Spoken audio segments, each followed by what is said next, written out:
Nedelja je jutro. Bobby u pratnji svog vlasnika krenuo u šetnju. Uputili su se ka šumi. Zimski je dan.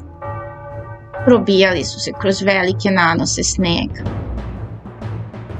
Kada su bili nadomak šume, počeo je vejati sneg. Krupne pahulje su padale i prekrivale breg. Nisu hteli odustati.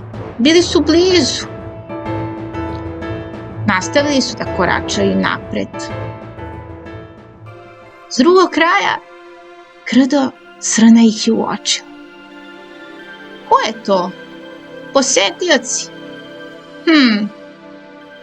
Bolje da se sklonimo. Što je bezbedno, bezbedno je. Bobby ih je hteo pojuriti, da ih ulovi. Međutim, mudri vlasnik ga je sprečio. Nije sezona lova, Bobby. Tokom zime srne treba čuvati, voleti, hraniti, paziti, kako bi dočekale proleće.